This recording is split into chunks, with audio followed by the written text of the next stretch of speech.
ఎన్ని రోజులైందయ్యా అప్డేట్ కోసం ఎదురు చూసి. ఎట్టకేలకు జక్కన్న మహేష్ బాబు అన్న బర్త్డే రోజు అప్డేట్ ఇచ్చి ఎస్ఎస్ఎంబి 29 ఇంకా బ్రతికే ఉందని గుర్తు చేశాడు. నిజంగా రిలీజ్ చేసిన ఈ పోస్టర్ మాత్రం మామూలుగా లేదు. మెడ కింద మొత్తం రక్తం ఉండి మెడలో ఒక శివుడు గుర్తులతో లాకెట్ ఉంది.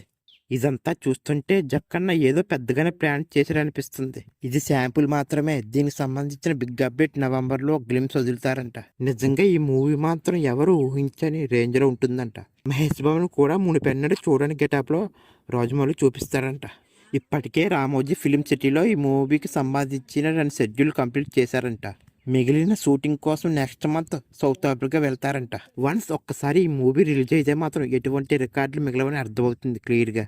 ఈ మూవీ గురించి మన టాలీవుడ్ ఒకటే కాదు, హాలీవుడ్, బాలీవుడ్ కూడా ఈ మూవీ గురించి చాలా వెయిట్ చేస్తున్నారు. ఈ మూవీ గురించి నవంబర్లో బిగ్ అప్డేట్ ఇస్తారన్నారు. నాకు తెలిసి ఈ మూవీ నుంచి ఫిలిమ్స్ రిలీజ్ చేయొచ్చు ఆ రోజు. ఈ మూవీ మహేష్ బాబు కెరియర్లోనే బిగ్గెస్ట్ మూవీగా నిలుస్తుంది. ఇప్పటికే ఈ మూవీలో హీరోయిన్గా ప్రియాంక చోప్రాని తీసుకున్నారని అందరికీ తెలిసిందే. విలన్గా పృథ్వీరాజ్ సుకుమార్ని తీసుకున్నారంటున్నారు. ఇది ఎంతవరకు నిజమన్నది క్లారిటీ లేదు. చూడాలి ఈ ఎస్ఎస్ఎంబి 2010 ముందుకి ఎలాంటి అప్డేట్స్ ఇస్తుందో అని.